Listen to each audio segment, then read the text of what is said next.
Hello everyone, welcome to lecture 13 on finite element method. So in this lecture we want to continue this journey that we started together. We are basically at the beginning, so we talked about differential equation, strong form, weak form. We are almost here, so we have almost covered this part of the problem, and we will just had one last piece to the puzzle that we are going to see that together. So a little overview of what we have done. Again, remember that we are talking about the finite element method and there are different approximations involved. In this series and in the way that we formulate the finite element method, we call the differential equation the strong form, and what we want to do is to come to a weak form of that and then solve that weak form. Now, in order to come from the strong form, which is a differential equation, to the weak form, we have basically a two-step process. One is to multiply by test function. Step two is to integrate over the domain. And if you do that, and if you go through these intermediate steps, then you end up with this form, which we call just the weak form.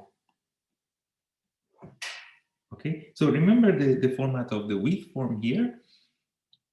Now, from this point on, what we want to solve is this equation, is this integral equation, which also has only one order of derivative. And that's why we call it weak again. So to better understand what we mean by all this, we started looking into this specific problem. Again, the strong form is a differential equation, assuming that the domain is from 0 to 1, and at 0 you have Dirichlet type boundary condition, and at 1 you have Neumann type boundary conditions. And for this specific problem, we have analytical solution. So that's a nice example to start with. And then we started looking into different approximations. We have linear approximation, let's say one-piece linear approximation. We have then linear approximations are made from multiple pieces, let's say two-piece that could be uniform or non-uniform. It could be three-piece linear. It could be four-piece linear. We did this. But also we can have these higher order approximations, such as quadratic and cubic.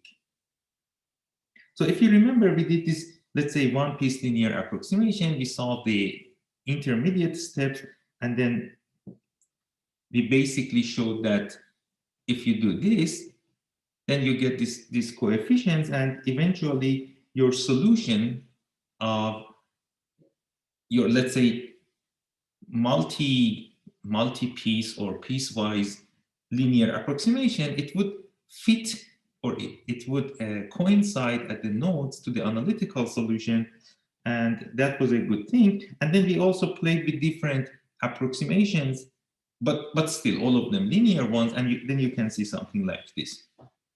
So basically, the idea was that we do not know where that analytical solution is. So having many of these little pieces is a good thing. It's basically a way to see where the solution is, and that's going to work for us. Importantly, I want to emphasize today that this process of splitting the domain into multiple pieces, this is exactly what we would refer to as discretization. Okay, I didn't specifically talk about discretization yet. We will talk about it later. But remember, in this journey that we talked about, we also talk about the discretized form. So discretized form is not really a new form. It's just a weak form, but it is discretized into multiple pieces. Okay, so it's not something super complicated that you should be afraid of or anything. All right, so we have this, and then we talked about how you can generalize this and how basically your solution is sort of aware of the derivative, and it seems that the area between the derivatives of your approximate solution and the analytical solution, it wants to be 0. It seems that is the way this approximation works. You can imagine different approximations are meaningful, but this seems like that the way we do it So with finite element method, the way we do it, it seems it's like this. I don't go into the mathematical details of this, but this is essentially our approach to finite element method. And again, we could have multiple, but we could have played this game with 3 piece. And if you did that, you would essentially see the same story here. You could have done it also with a 4 piece or with a quadratic function.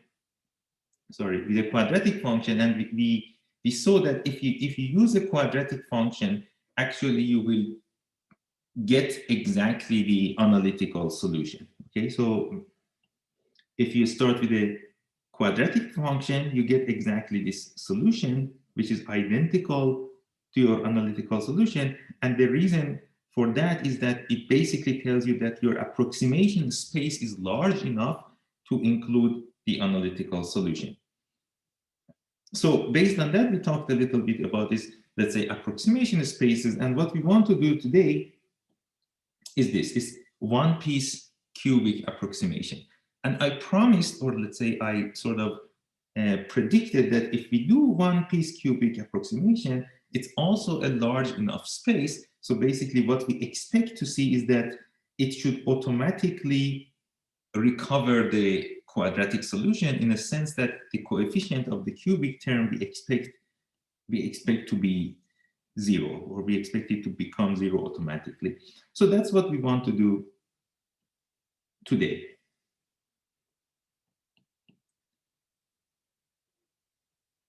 And this is sort of the last piece of the exercise that we were doing together. So once we are done with this, then we sort of switch gears and we will talk about shape functions and so on. So let's think about this one-piece cubic approximation. Again, if it is a one-piece problem, that means x is between 0 and 1. So you don't have that discretization step really, because it's only one piece altogether. W would be c1x cubed plus c2x squared plus, let's say, c3x plus c4. And u would be now d1 x cubed plus d2x squared plus d3x plus d4. Again, pay attention that we are using the same approximations for the shape functions and for displacements. Okay, we talked about this. You do not have to do this, but in this scheme that we talked about, we always talk about, let's say, isoparametric concept. And we also use the so-called Bubnov-Georgian scheme. So this is always behind what we do, or these assumptions, which basically consequently it means that W and U are from the same space. Now, as we have spoken about this before, C4 would be 0 because we have Dirichlet boundary condition at x equals 0. So at x equals 0, all of these terms vanish. And then we know W should be 0 because it's Dirichlet. That tells you C4 is 0. Now, we play the same game here about U. U at 0 is also 0. Now, at 0, all these terms, they vanish. That means D4 is also 0.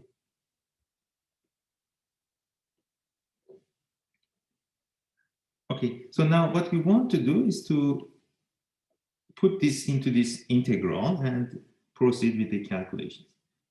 So if we do that, we get integral from 0 to 1. Again, we don't have a discretization. We don't split the domain. It's just from 0 to 1. And now it would be the derivatives of those functions. So W prime would be 3 c1x squared plus 2c2x plus c3.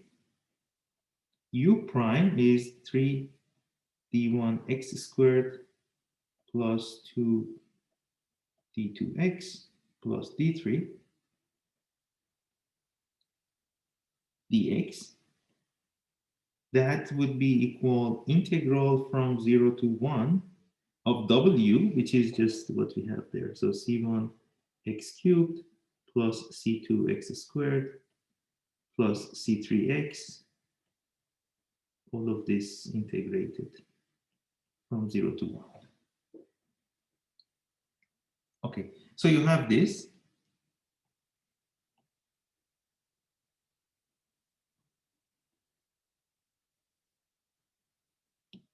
Now all you have to do is to integrate this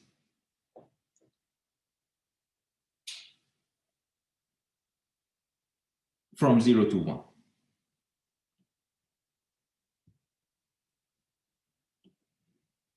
So I'm going to just make it smaller and bring it up.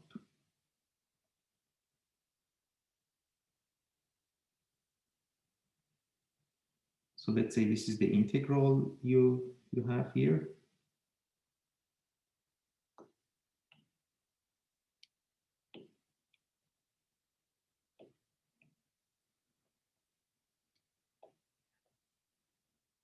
I skip over the integration step, but if you do that, that's pretty straightforward. It's just integrating a polynomial, right? So if you do that, you end up with an equation or with a long expression which looks like this. C1 9 over 5 D1 plus 6 over 4 D2 plus D3. I hope I'm not writing it wrong, but you get the idea basically. Plus C2, 6 over 4, D1 plus 4 over 3, D2, D3 minus 1 over 3, and plus C3, D1 plus D2 plus D3 minus 1 over 2 equals 0. Now, this is, again, remember this looks like one equation, so it is one equation indeed, but we use that step or that condition that it should hold for any C1, C2, and C3. And then again, remember C1, C2, and C3, these are exactly their coefficients that correspond to W, to the test function. So because the test function is arbitrary, this should hold for any arbitrary C1, C2, and C3. And then you can think of three combinations. So you can imagine C1 is 1, and C2 and C3, they are 0. You can imagine C2 is 1, and C1 and C3 are 0, and you can imagine C3 is 1, and C1 and C2 are 0. So if you do these, you get 3 equations, 3 unknowns, and from that, you can calculate the coefficients, these.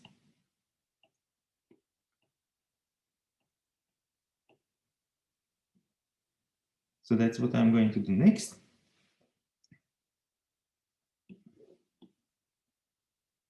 Basically, if you do that step and impose that thing is valid for any C1, C2, and C3,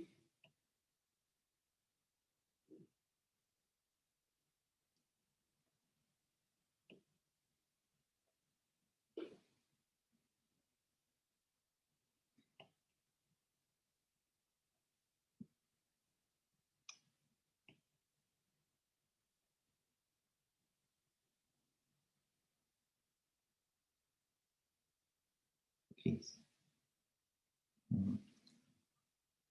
If you do that, then you basically get 3 equations, which are exactly these, that they must be 0, each of them. So you would have something like this thing must be 0, and then the coefficient of the second one must be 0, and then the coefficient of the last coefficient must be 0.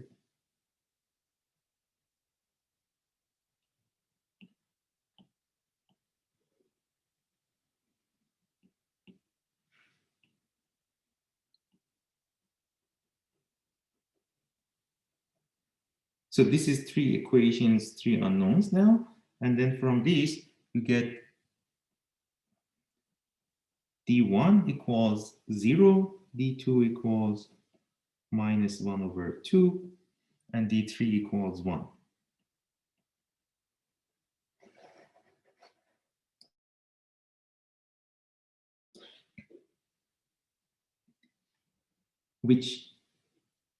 What we should do next is to insert these into your u. And if you do that, you get u equals minus 1 over 2 x squared plus x. And as promised, you can see that d1 is 0, indicating that your cubic term is not necessary. So the best approximation basically would be if the cubic term didn't exist. So in a way, you can imagine that every quadratic function is a subset of a cubic function, or every quadratic polynomial is a subset of cubic polynomial. So from that perspective, you can recover your quadratic solution. So that's it, basically. The conclusion is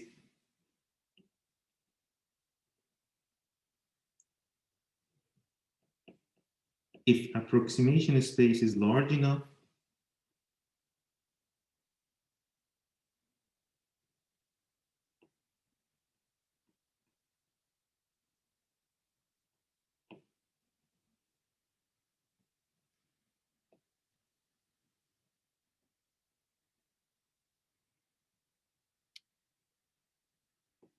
we recover exact solution. So remember that the word large here is a very complex word in a way. So if you think of some Taylor approximation or sinus of a function or something like that, so these are not polynomials. So basically, increasing the order of polynomials would not necessarily get you to the exact solution, obviously, right? Because they are not exactly polynomials. The same holds if you think about a function which looks like a circle or an arc of a circle. These are not polynomials. So if you want to get good approximation with polynomials, of course, you can increase the order of polynomials, or you can discretize the domain to more pieces. But also, you may want to think of using different types of approximations. Okay, so maybe you should not necessarily use polynomials. Here, we just used polynomials for simplicity, because also later, for the rest of this course, we use linear approximation and quadratic approximations. But you should remember that this is basically a matter of choice, and here is our choice. But other options are possible. All right, so we are done with this, let's say, first part of our journey. I want to summarize again a little bit of what we did, so that we are more clear on where we are with respect to the map that we have. So let's say if I call this now finite element in a nutshell again.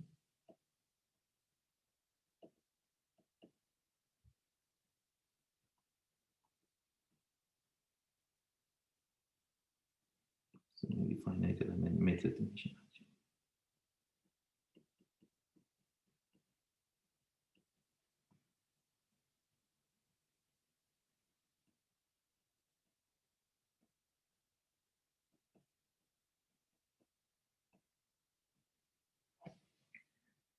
So this starts from a strong form.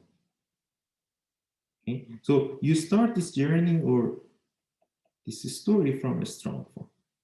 Now, this strong form is a differential equation.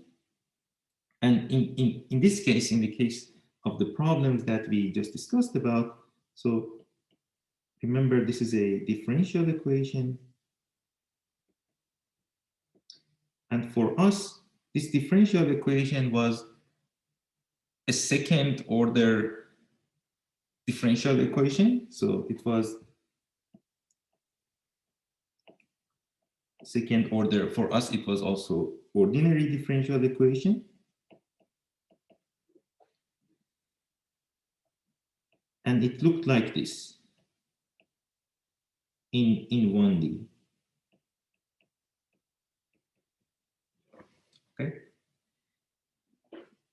Now, after this, we took this differential equation and then we had a two-step process. Our two-step process was multiply by test function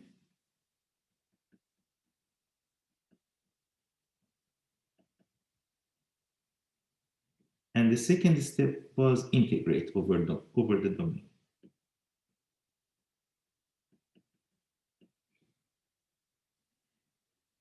And remember, the shape function W here is having the properties that we discussed before. Sorry, W is not the shape function. The test function W is having the properties that we discussed before. So this is your test function. Meaning that W is arbitrary and also is identically vanishing at directly type boundary conditions. Okay, so we did that. And what we get as the output is the so-called strong form. Sorry, the weak form.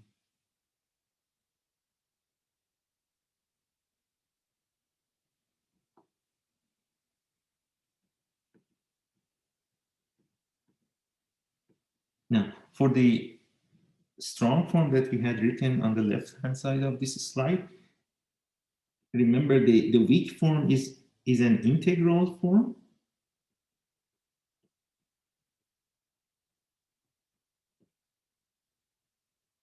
And this looked like integral of W prime U prime dx from 0 to 1 equals integral of W dx from 0 to 1 plus W1 U prime at 1 minus W0 U prime at 0.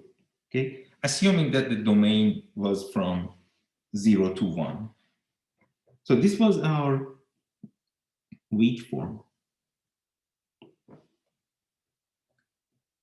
Now, what we want to do after this is to discretize that weak form. Okay, so the next step is discretization. And I'm going to just do another rectangle here. So let's call that discretized form.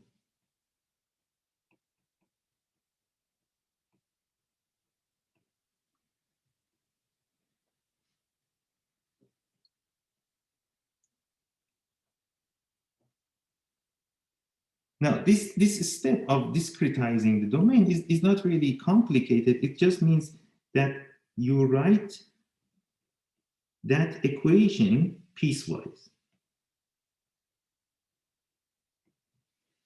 Okay, so for us or for you, it means instead of integrating over that or integrating something from 0 to 1,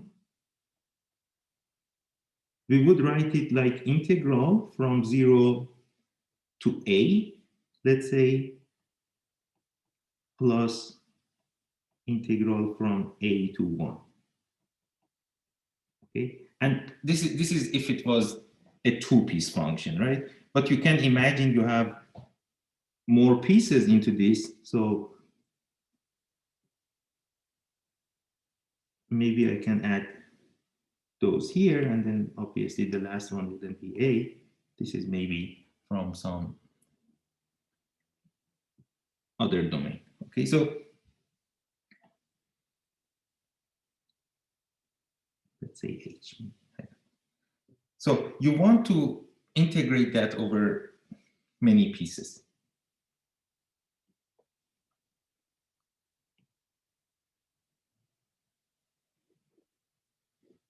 I just want to change the notation a little. I think it makes more sense to write it like this: from 0 to A, from A to B, and then let's say triple dots. Okay.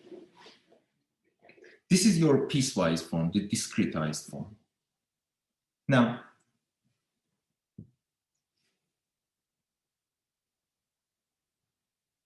what it means is that the discretized form takes you from integral to subintegrals. Okay, so it takes you from, let's say, integral over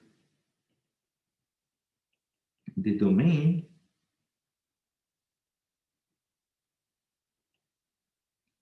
to subintegrals.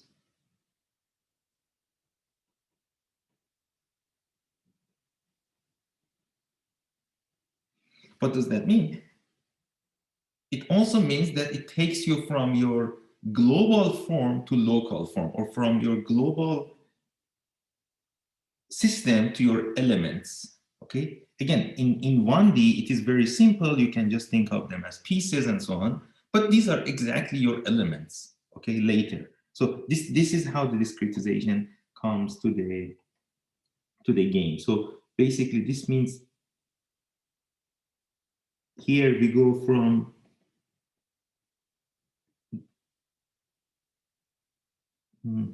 system to elements, if you want.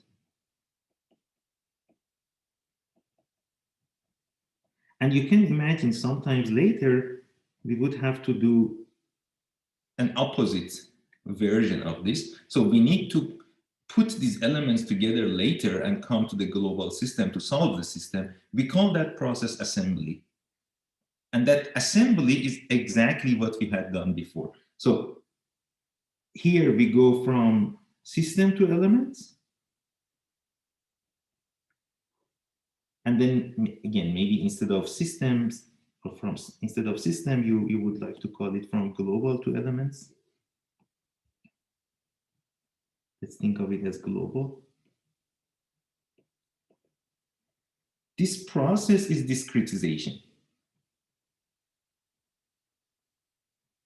If you do the opposite version of this, if you go upwards,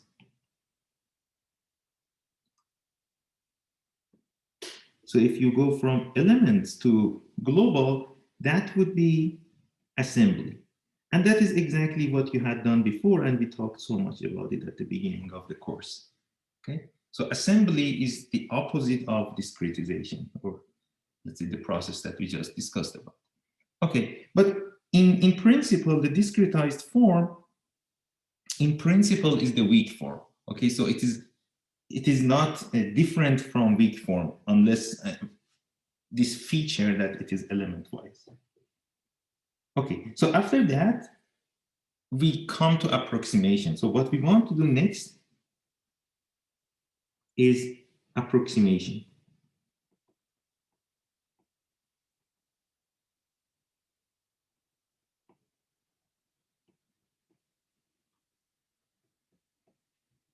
And that's the next topic we want to discuss about, or we want to talk about.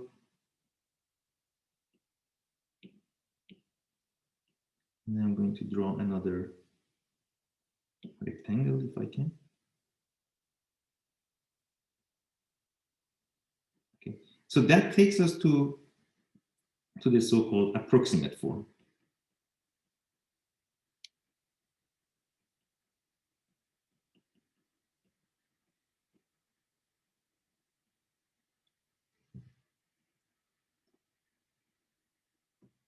Now, obviously, this would be, again, remember how I said the discretized form is like a child of a weak form. Okay, so discretized form is also weak. Okay, so you can call this weak discretized form, and you can call this weak discretized approximate form. Okay, so we are getting, or we are narrowing down the problem basically. So every approximate form here is also discretized. Every discretized form is also weak.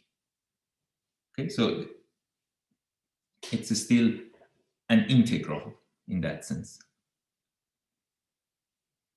So in order to make that, let's say, or to highlight that, I would mention that this approximate form is basically just, if you want, this is approximate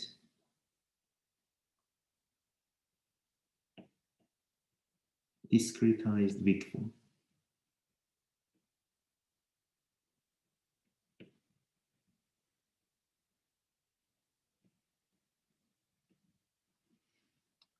All right. Okay, so we want to discuss about the approximate form, but before doing that, let me just finish this this chart, because it's good to see the whole picture. Now, after approximate form, what you want to do is to do, let's say, what we call element-wise quantity, and that comes from integration. Okay, so we want to go to, let's call it element-wise form. It's not exactly a form, these are element-wise quantities, but okay, so we would come to element-wise quantities.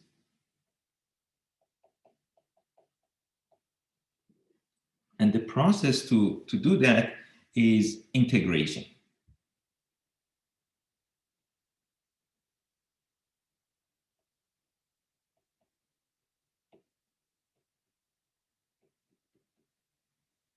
So remember the integrals that we had here, we need to evaluate them.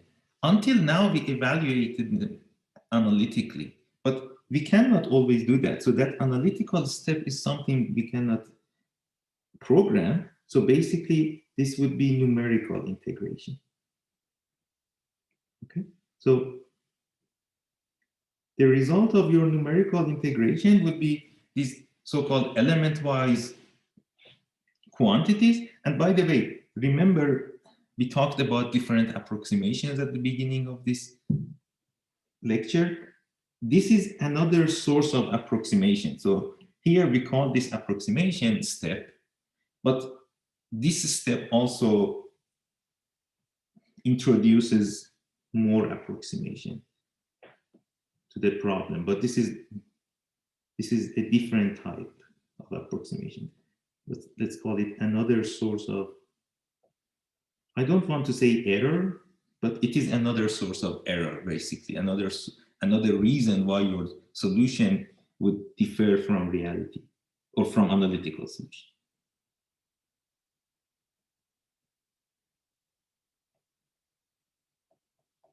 Okay, this is another source of approximation. Now, once you have that element-wise quantities, these element-wise quantities are basically piecewise integrals.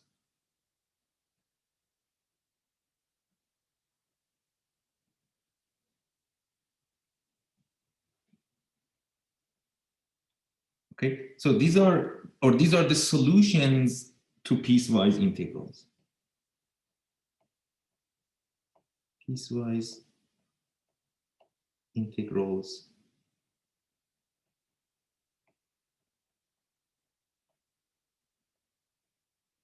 solutions, if you want.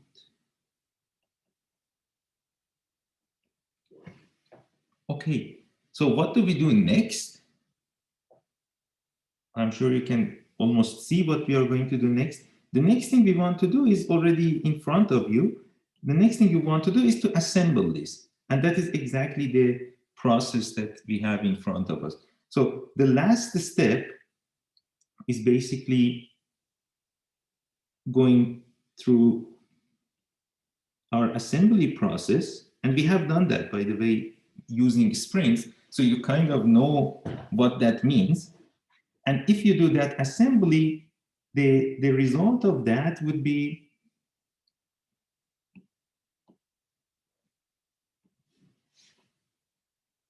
your global system that you are going to solve.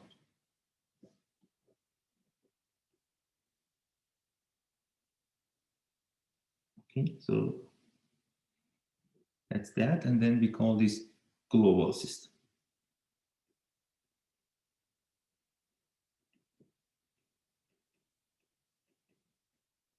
Okay. And that global system looks very familiar to you. The global system looks exactly like K, some sort of stiffness matrix K times some sort of displacement U vector equals force vector F.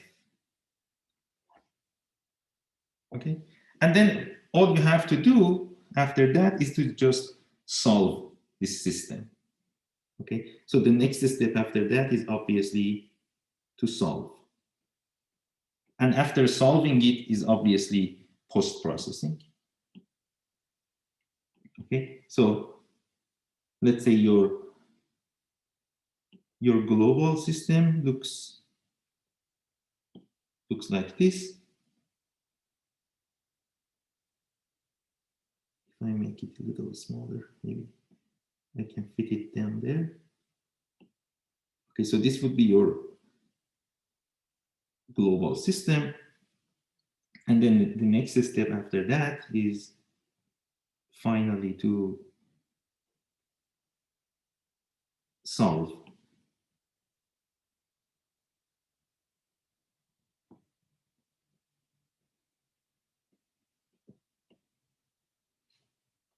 And after you solve the system, if you want, you can also do post-processing. Okay, so that post-processing is really a matter of choice. It's not a really step, but you can do if you want. Okay, so this is exactly what we are going to do for the next 3-4 lectures for 1D. And then it is strikingly surprising that for a 2-dimensional finite element and for a 3-dimensional finite element, the steps are identical to this. So once you understand what's going on here, the journey, the steps are exactly the same. For 2D, later, we never repeat this map again, obviously. But for 2D, we start from strong form, we derive the weak form by multiplying with test functions, but then we come to this element-wise form or piecewise form. The only difference is that here we call it piecewise. If it is 2D, you call it element-wise, because these pieces, each of them would correspond to an element. Then you do exactly the approximations the way we do it here using shape functions. Then we do numerical integrations using Gauss quadrature. And then you end up with your element-wise quantities such as stiffness, and then you do the assembly. Okay, but the picture that you have in front of you is, let's say, the universal picture of the finite element method. Okay, so what we want to do next is this approximation. So we have done this bit so far. What we want to do now is the approximation. how do we approximate these integrals? Okay, and the reason for that approximation is, again, is to come up with something more systematic than just writing them manually and then to allow for a numerical integration after that. All right, so our next topic is approximation.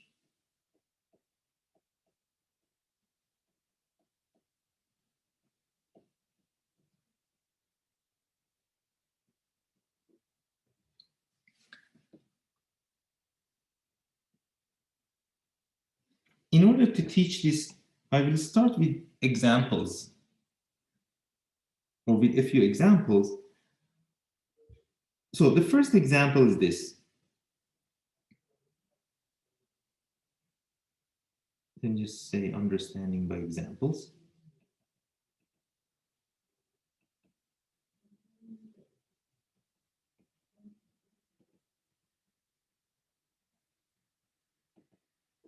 Let's say I tell you we have a function. Let's call that function u, so that it reminds you maybe of a displacement. I tell you u at 0 is 0, and u at 1 is 1. And I ask you what is u at 0.5. Or I ask you what is u at 0.8. Okay, so this is the question really. Now I'm sure you can immediately say, or without even thinking about it, you would say 0.5 here and 0.8 here. But the reason that you said this is because somewhere in your head you have done this exercise so many times before that you don't have to calculate it. Okay, so you jump to the solution without calculating it. In some way, it looks like reading something in your mother language, basically. So when you read something, you don't read exactly the characters one by one. You read the words, you read the picture, right? So because in your head, you have done it so many times, it has become natural to you. So let's say this, your neural network is already doing the job for you.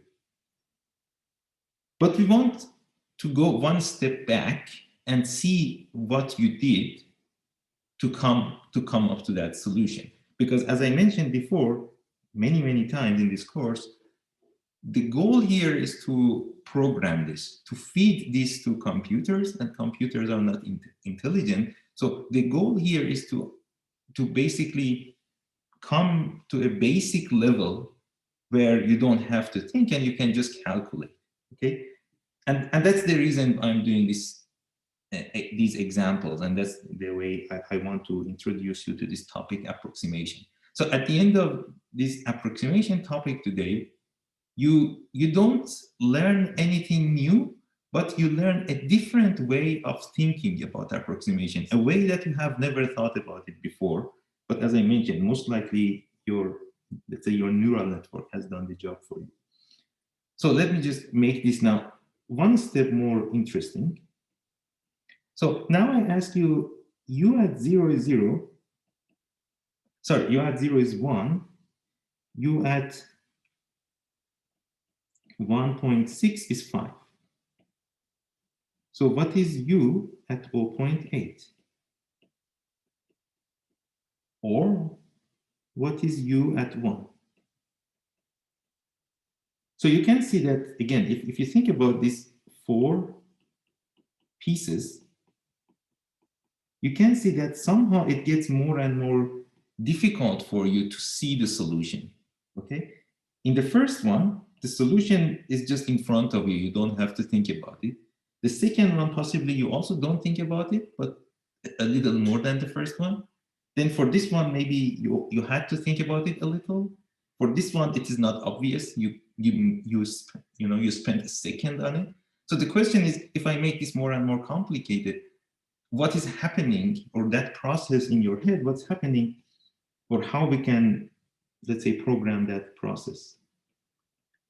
Okay, now I make it even more interesting. Let's say I give you 3 points. I tell you u at 0 is 1, u at 0.5 is 2, u at 1 is 4. And now I ask you what is u at 0.8. Okay, so now you see this is not trivial like the previous one. It requires more thinking, but even more interestingly, this has 2 different solutions. So I'm going to explain what is happening, or again, what is happening in your head, so that we basically break down that process to something that we call shape functions, and it allows us to write these approximations in a very systematic way without thinking about them, which is suitable for computers and for computational implementation and programming. So since it's exactly 2:20, let's have a 10-minute break now. So we will continue at 2:30 sharp.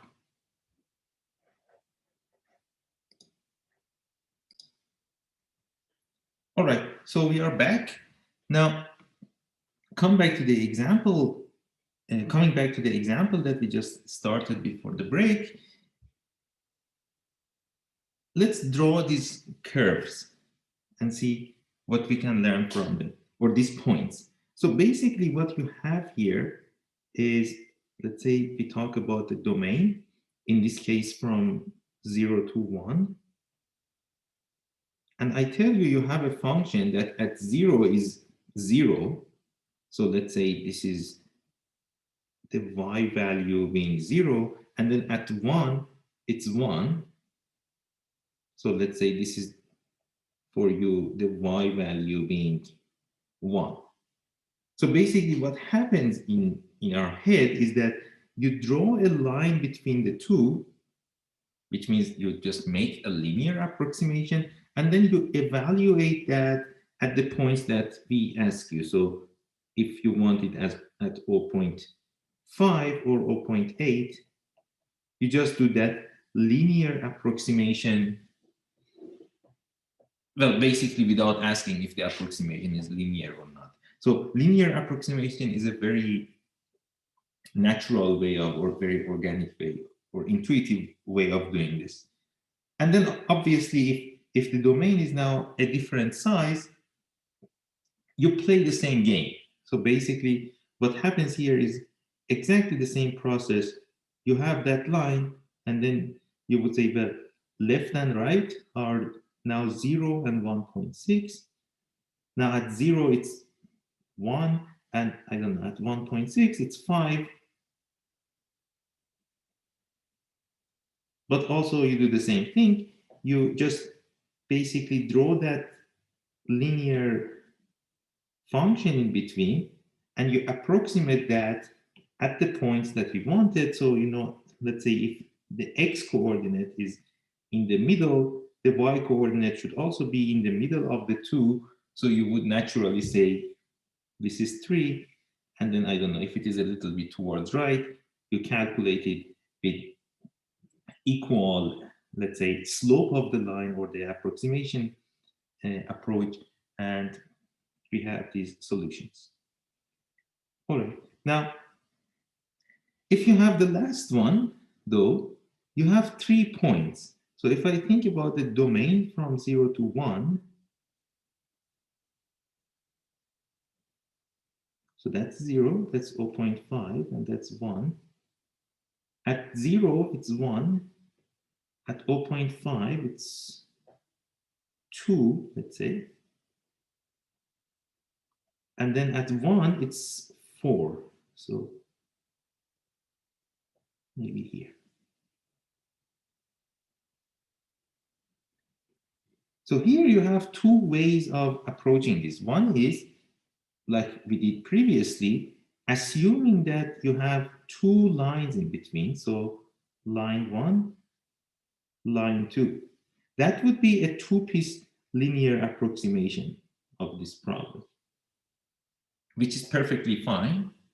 And if you did that from a linear approximation, the answer would have been 3.2. So you would have said it is 3.2 if you did a linear approximation.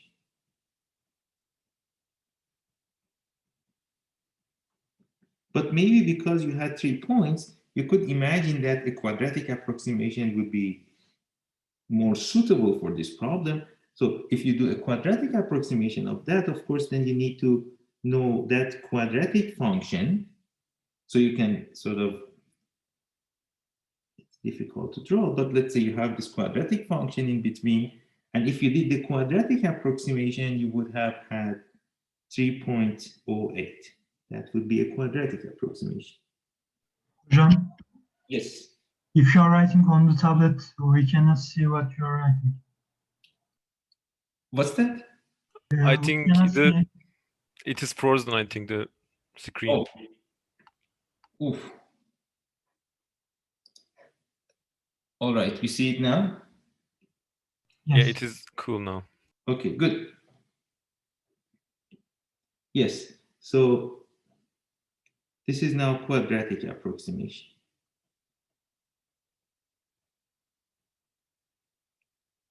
Thank you, by the way. So, not much has happened, by the way. I guess you can see what I discussed. So, in the first one, you basically make a linear approximation and then you evaluate these 2 points. In the second one, you also do a linear approximation for each piece, so you can calculate that. Now, in the third one, either you can think of a 2-piece linear approximation or you can think of a quadratic approximation. And if you do each of them, you get 2 different answers. So basically, that is how this approximation is working. You are doing that linear or quadratic or whatever order approximation you do in your head. Now, if I ask you how you do this quadratic approximation, this is another, let's say, interesting problem to think about. Because I think all of you, all of us, before learning this course, we do this in the same way. And I'm going to just do it now. And then I show you a different way of doing it, which is more systematic and is more useful for what we are going to do afterwards. So let's say we want to do a quadratic approximation of a function. In this case, let's say we want to calculate that green curve. How to calculate that green curve? I think all of us will do this. So let's say the question is, what is that quadratic approximation?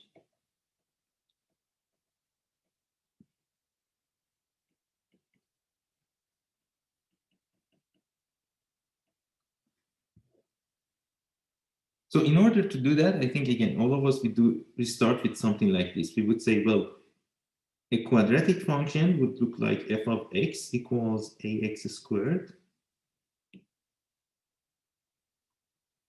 plus bx plus c. So it has 3 unknowns.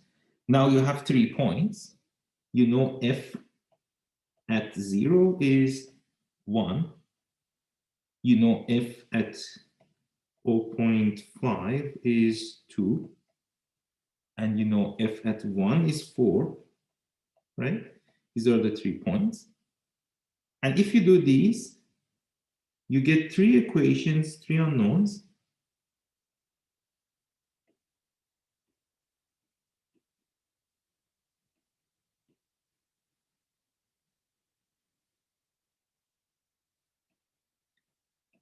And from that 3 equations, 3 unknowns, you can calculate the coefficients. In this case, you would have c equals 1, b equals 1 also, and a equals 2.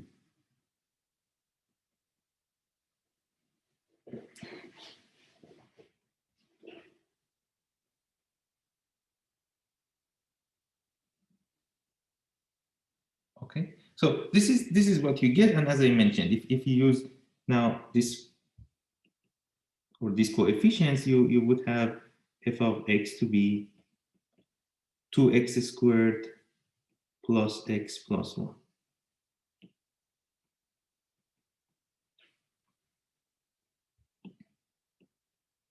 Okay, so we can do this, of course, but as I mentioned, this has two problems. One is it's not systematic. So if you just do this with coefficients a, b, c, and then you want to make 3 equations, 3 unknowns, and so on, this is not easy to program. I mean, it's easy to teach. It's easy to just look at it together and solve it manually. But the first problem is not systematic. So we are looking for a systematic way so that we can program it. Okay, so that is the first question.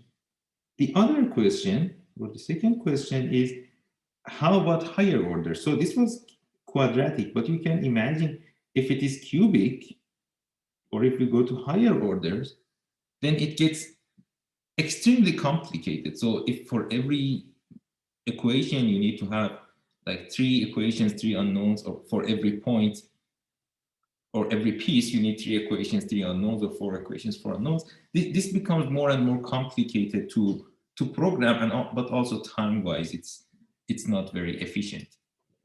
So what we want to do is to learn something that is useful for us also for more complicated cases.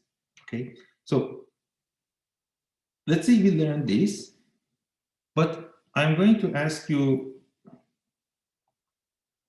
let's say this question now. If we just think of the same slides now, if I just ask you a new question in a similar manner, but that would be a cubic one, and you can try to solve it. Again, in usual class times, I usually ask the students to solve it, and it takes time, and then we do it with a different approach, and you can see how more efficient the other approach is. But this would be, remember we had, let's say, examples 1, 2, and 3 here. Sorry. So what I want to do now is example 4, assuming that this was also 3 again. Let's say example 4 would be something like this. If I told you u at 0 is 1, u at 0.2 is, let's say, 2, u at 0.6 is 4, and u at 1 is 8. So we are asking ourselves, or I'm asking you, what is u at, let's say, 0.8? Sorry, u at 0.8.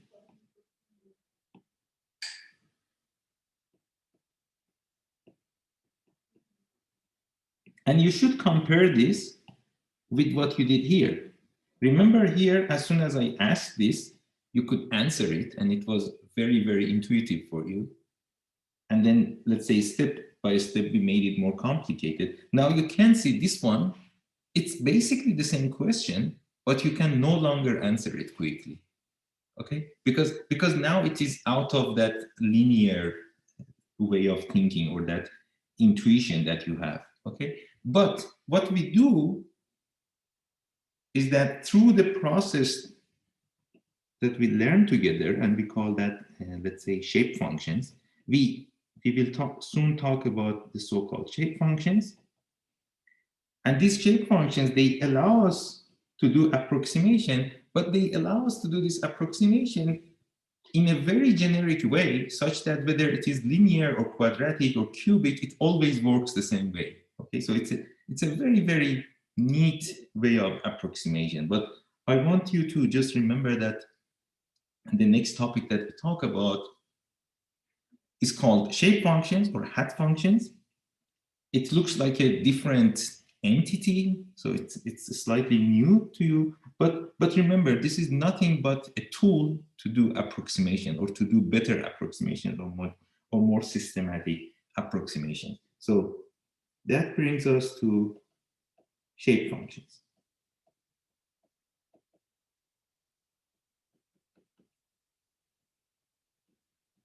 These are also called hat functions.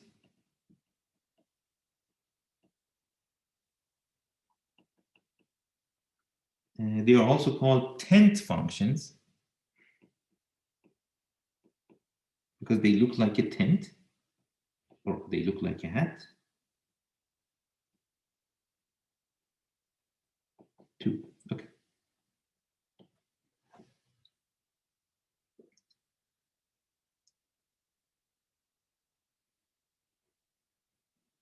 And again, remember, the goal here or the reason here is these are let's say, a powerful tool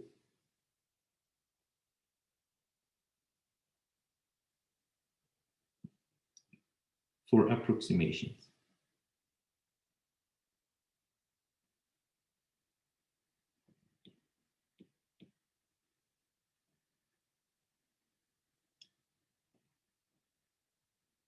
And the power is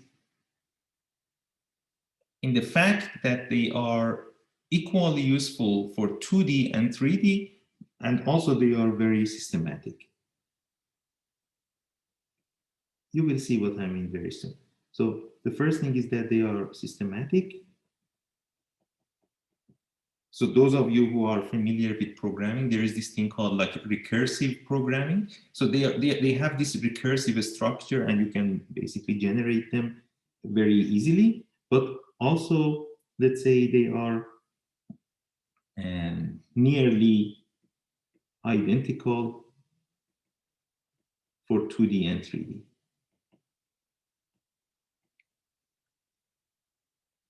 Identical for 2D and 3D. Okay.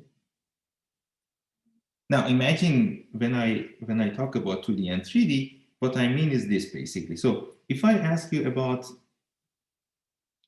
2 points, or if I give you 2 points and I ask you what is the value of a third point, you can, let's say in 1D on a line, you can calculate it in your head. But if it was a plane, so if I just tell you, you have, let's say you have a plane here, and I give you the values of these 4 corners. So I tell you, maybe this is the value here, this is this one, this is that one, and this is this one. And then I ask you to approximate the value of a function at a different corner somewhere or at a different point.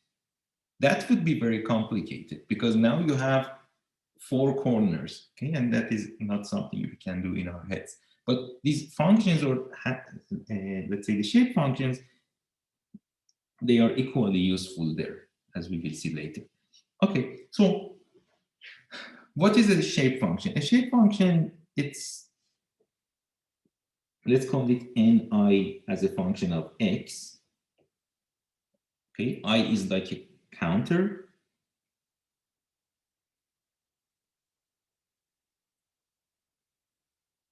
Ni as a function of x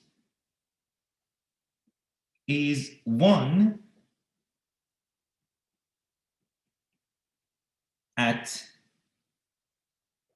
xj if j and I are equal. By the way, these are piecewise linear functions.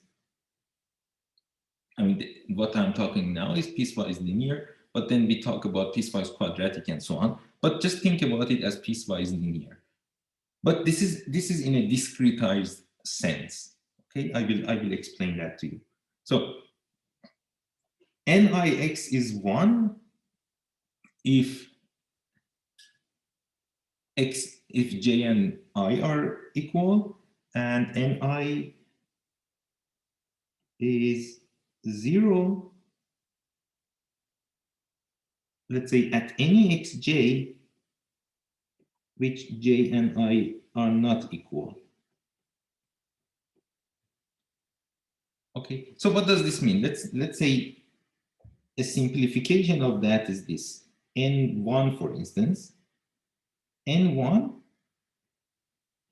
would be 1 at any x which is equal to x1, if you want. And N1 is 0 at any x which is not equal x1. Okay, but I have this I and j because I want to, let's say, emphasize that it's a piecewise function. It's not, it's a discretized function, so it understands the nodes, basically. Okay, I think if I draw it, you will see it immediately. So let me just draw one. Let's think of a few points. So imagine this is point I. I am writing it as I to keep it general, but you can think of I as being, I don't know, 5, maybe, for simplicity. Then this would be I plus 1. So maybe in your head, you can think of it as 6. This would be I plus 2, and so on. Okay. So you can have more points on the side, of course. And then here you would have I minus 1, and then maybe I minus 2, and then again, more points on the left-hand side. Okay, so just think of this. Now, Ni at node I is 1. At every other node is 0. So it's going to be a line here, and it's going to be a line here. And then it must be 0 at every other point. So it would be just basically a 0 line, okay, from that point on.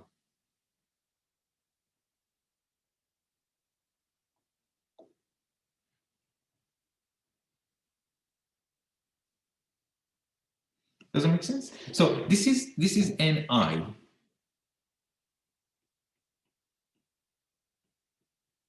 So at node I itself, or again, you can think of it at xj such that j and I are equal. At node I itself, and then again, if you think of I as being 5, it means at 0.5, it's 1. At 0.4 and 6 and 7 and every other point, it's 0. And if you look at it, it looks like a hat, or it looks like a tent, and that's why it's also called tent function or hat function. So that is Ni. Then you can think of Ni plus 1. Similarly, if you want to just draw it, it's going to be another hat function or another hat shape function, which looks like this.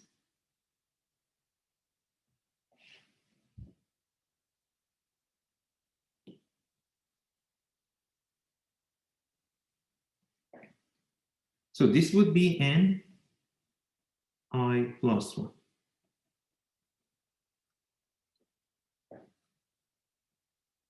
And then you can imagine if you had something like Ni minus 1,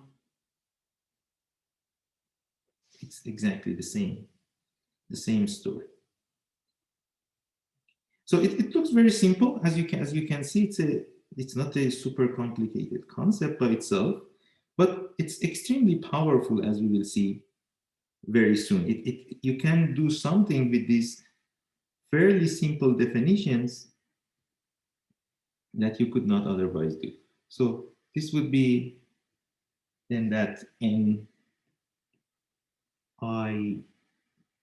minus 1, and then obviously if you have something like Ni minus 2, I just draw half of it. So this would be something like Ni minus 2, or half of that. Okay. So this is kind of the way it's going to work for you. These are how these shape functions look, and these are linear ones. Okay. So the ones that I drew here, these are linear hat functions.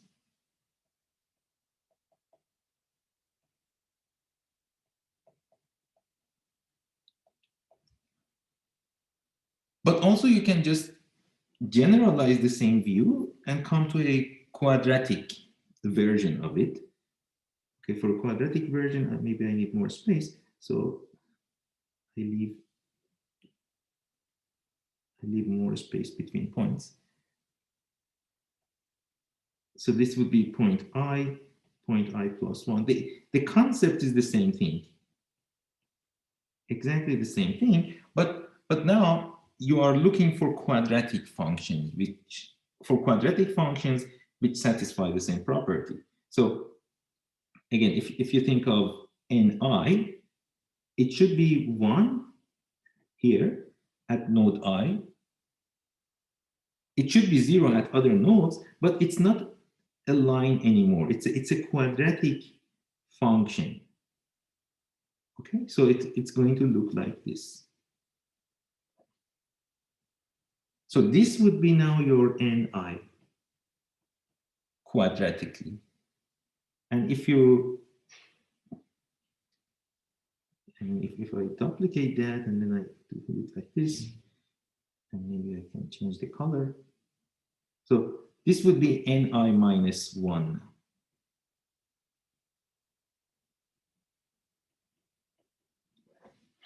Okay. And we can play the same game. So if I just duplicate it and put it on the other side,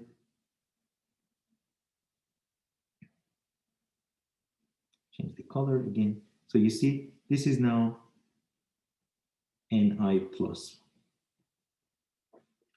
But it's the same idea. Okay, so these are now quadratic hat functions.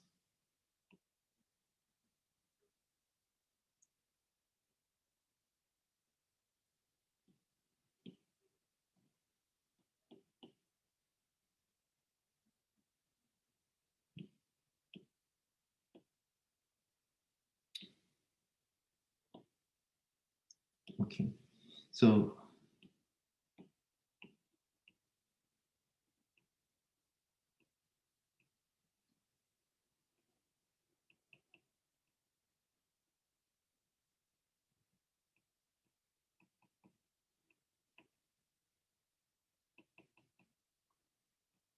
okay, maybe some of you can already see why they are useful or how they relate to the concept that we discussed previously.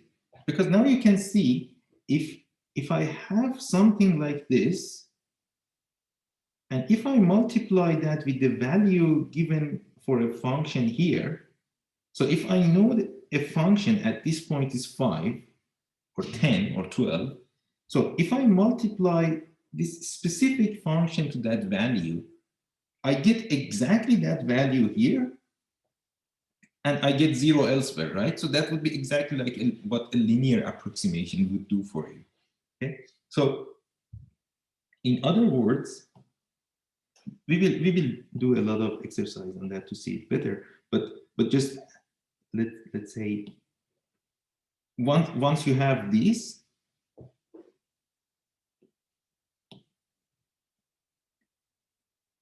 the next step is to approximate something with them. I mean, you can approximate displacement, you can approximate the test functions, the W's, you can approximate your coordinates, you can approximate everything with these approximation functions, or let's say shape functions or hat functions. And let's say if that approximation or that function is u, the approximation form would look like this. So you can say your u is sum of ni ui. And I is from 1. So now this from 1 on up to what? I write NPE. So NPE for us or for you from now on, it stands for nodes per element.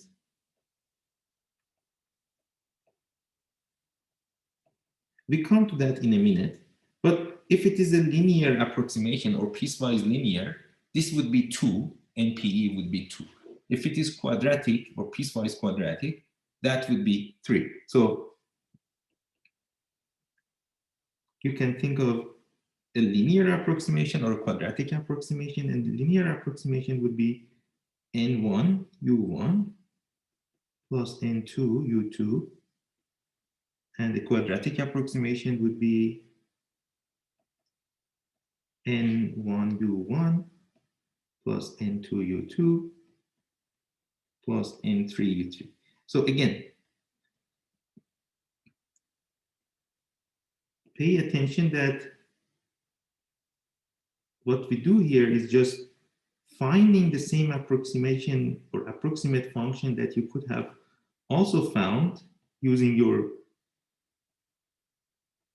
other methods or the way that you used to do before. It's just a different way of doing it. So now if you look at this, now you know what are these. So what is n1, what is n2?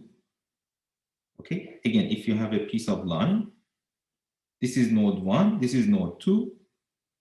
n1 would be a shape function that is 1 at node 1 and 0 at node 2. n2 is the shape function that is 0 at node 1 and it's 1 at node 2. And if you add them up, you get your approximation. Now, the UI that you multiply to that, the UI is the value of the function at that point. Okay? So this is exactly what it is. UI is the value of the function at that specific point. So I want to do a quick example for you to just understand it. So let's say we do a linear approximation. Okay, so I want to do a linear approximation.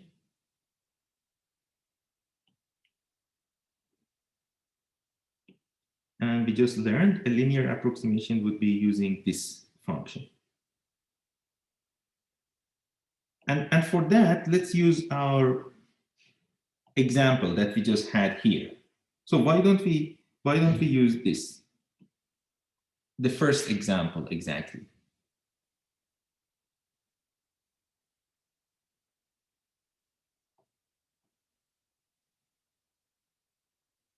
So this is exactly the example that we had. Example 1. So basically, in this case, it means this. It means if you draw the domain,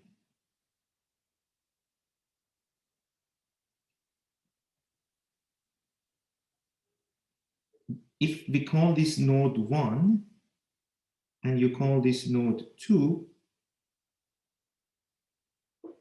now your the function that you want at node 1 is 0. So u1 is 0. u2, u at node 2, which is at coordinate 1, is 1. Okay, so this is coordinate 0, this is coordinate 1. Now, we are looking for a shape function, or for shape functions n1 and n2. What are those? n1 would be a function which looks like this. See, it is 1 at node 1, assuming that this is 1, let's say in the y direction. So this would be your n1 function.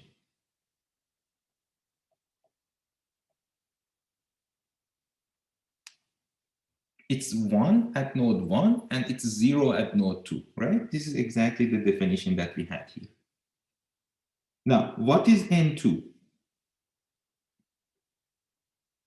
n2 must be, again, a line that is now 1 at node 2, but 0 at node 1. So how can you write those functions? Let's just write them together. in the case of this example that we have in front of us, what is n1 and what is n2?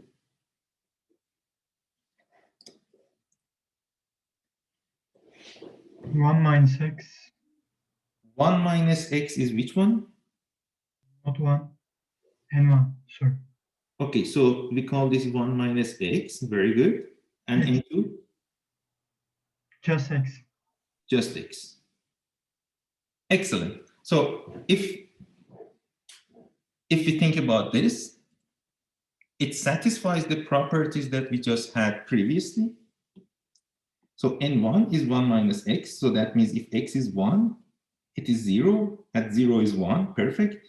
n2 at 1 is 1, at 0 is 0. So we have n1 and n2, and now based on that, let's write this approximation that we just discussed about. So what I'm going to tell, let's say what I'm claiming here is that u equals n1, which is 1 minus x, times u1, which in this case is 0, so it's a bummer, it's 0, but if it was not 0, you also get the contribution from that. And then n2 is just x times 1.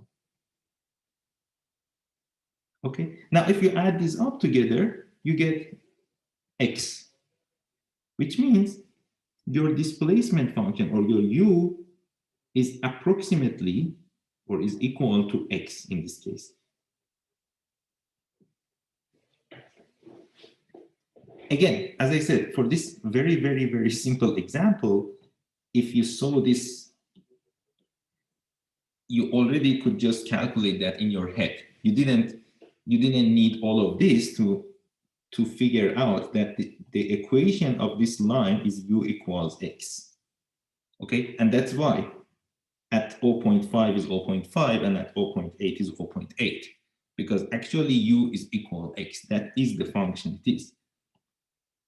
But what I'm saying here is that now if you just change those values, so if you remember now the example 2,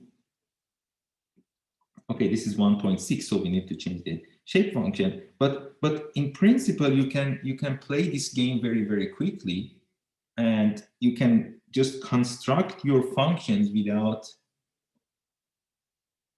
doing that, let's say 3 equations, 3 unknown sort of scenario. Okay, so let me just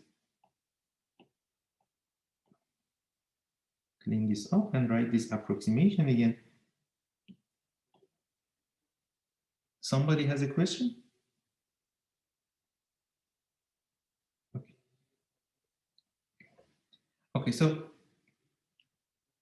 basically the way we write the approximation is that you can say u equals sum of ni ui I equals 1 to, let's say, m plus 1, and that would be an approximation of order n.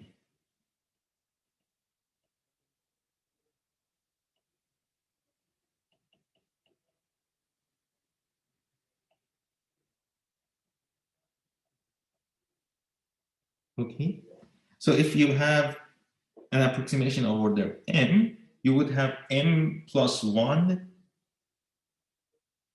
as the maximum number for the summation, and that m plus 1 means, again, for us it is npe as node or nodes per element. Okay, so if you want a linear approximation,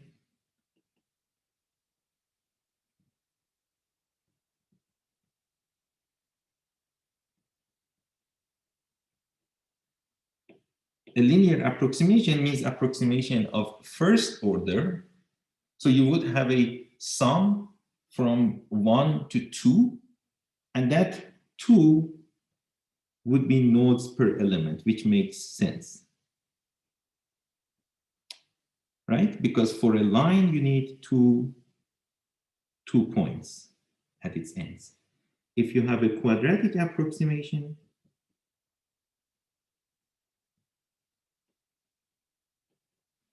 or a cubic approximation, the same game holds.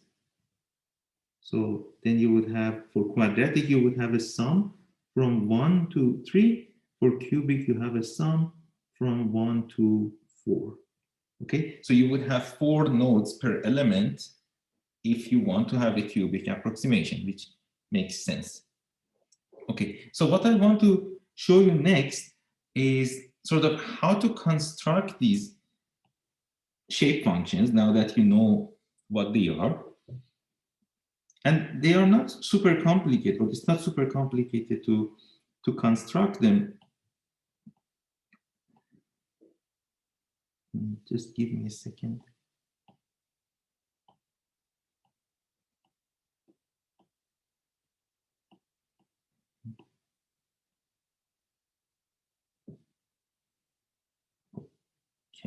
Okay, I come to that you just saw.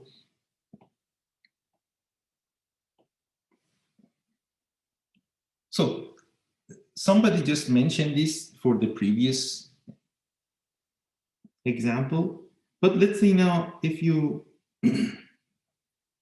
if you have 2 points, A and B, and then I want to have shape functions, and this is node 1, by the way. The coordinate is A.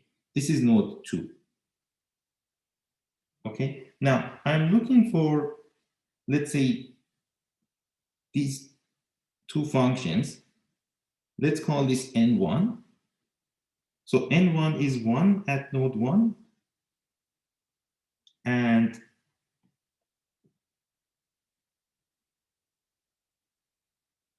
then N2 is 1 at node 2. Somebody wants to suggest something?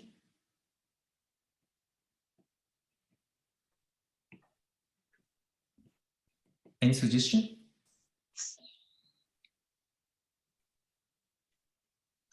Okay, so the way we want to construct this is very simple. Remember, what are the properties? The properties are 2. Exactly, there are 2 properties. One, and let's start from N1. We want N1 to be 0 at point B, or at node B, right? Or at node 2. Okay, so that means in the denominator, we should have something like, so one of you has his or her microphone on, maybe. Do you want to say something? Okay, good. So N1 is 0 at node 2. So that means it should be some sort of ratio. And in the denominator of that ratio, you should have something like x minus b, right? And then N2 is 0 at node 1, which is at coordinate A. So that means it should have something like x minus a also here in the denominator. But now, if you think of N1 here, and if you think it's x minus b, so at node 1, it should also be 1. But if I insert a here, then at node 1 is not 1, is a minus b. So what should I do? I should just normalize it with a minus b. Okay, so it's the same thing here. If you think about N2, so N2 at node 1 with coordinate A is 0, so that's good. But at node 2 with coordinate B is B minus A, which is not good. We want it to be 1. So what we need to do is to normalize it or divide it by B minus A.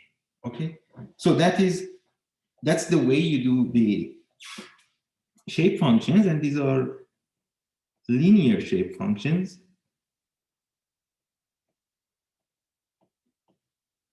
And what we need to do next is to play the same game for quadratic and cubic shape functions. And I have done it. I have done that. So let me just show this to you. So this is exactly what we did for linear shape functions. So on the left, you see their, let's say, their definition. And then on the right, you see their plot. I just plotted them in MATLAB for given values of A and B. Remember, A and B are just coordinates, okay? And the goal here is, or the message here is that these coordinates, whether you use them or whether you choose 0, 1, or whether you choose -1 and 1, you see that the shape functions, they look the same. Okay, so they carry the same information, they carry the same message, and they are, let's say, similarly useful, and they are similarly used. So that is linear shape functions. If they are quadratic, we play exactly the same game as we did before. So let's say if you want n1 for a quadratic function, you want n1 to be 0 at point with coordinates b and with coordinates c. So you just do x minus b, x minus c here as the nominator. And then in the denominator, you just normalize it by that a minus b, a minus c, so that you get 1. Okay? The same thing for n2, the same thing for n3. So basically, you are dealing with a domain in which nodes 1, 2, and 3, they are at coordinates a, b, and c. Okay? So if you do that, again, now you can choose different values for a, b, and c, but the message is the same thing. You end up with these functions that, for instance, if you look at now this one, n3, this was n3, you see n3 here is 0 at 0. It is 0 at 0.5, which is the coordinate of n2, but it is 1 at 1. Okay, so if you assume the ends are -1, 1, and then b is at the center, again, the same thing. You can play with this. You can have different values for a, b, and c. So I have done that. You can play with this, but you always see the same story. Okay? And by the way, one thing that I want to emphasize is that I am not saying that they have to be less than 1. You know, this is almost a coincidence that here they are always less than 1. Okay? Or here they are less than 1. By the way, there is 0.0.0, and you don't see those zeros because I think they are behind the other graph. But you can see in these cases, the ends are always between 0 and 1, but they don't have to be. They can also be larger than 1. As you can see here, it depends on the coordinates you choose. The important thing is that on that point, so here, for instance, I have chosen 0.8. So 0.8 is somewhere here. At 0.8, it should be 1. And it should be 0 at 1, and it should be 0 at -1. Okay? It should hold like that. But it could be more than 1 in other places. As long as in those 3 points they are like that, it's fine. And then you can play the same game with the quadratic shape functions. So if they are quadratic shape functions, then you would have also, let's say, this game. And we will repeat this again at the beginning of the next lecture shortly together. But the idea is exactly the same. And then you can play with those coordinates to get more interesting shape functions. But the message is the same message. The message is here. You can construct any approximation of any order using these shape functions. And the way we do it is very generic, but also importantly, you should remember that the way we always do it in this course is that, let's say, if this is your domain, just duplicate this 3 times. If this is, let's say, your domain, and then for a linear approximation, this would be maybe node 1, this would be node 2, that would be linear approximation.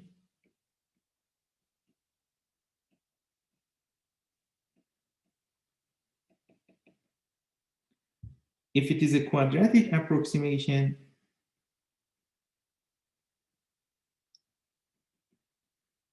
you assume that node 2 is somewhere in the middle, not necessarily at the center. So then this would be node 1, this would be node 2, this would be node 3. And then if you have a cubic approximation,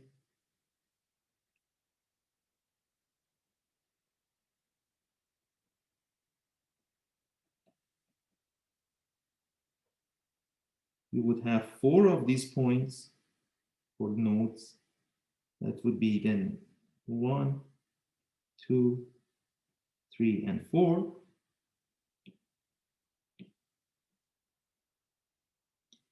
And also, let's say later in terms of those examples that I showed you, coordinate-wise, we always, let's say, go alphabetically. So this would be A, this would be A, B, C, and this would be A, B, C, and D. Okay. So this is useful because of the way that we have identified, let's say, these functions and defined these functions. So that was everything I wanted to share with you for today's lecture. And it's exactly 3:20, so we are perfectly on time. Thank you very much for your attention.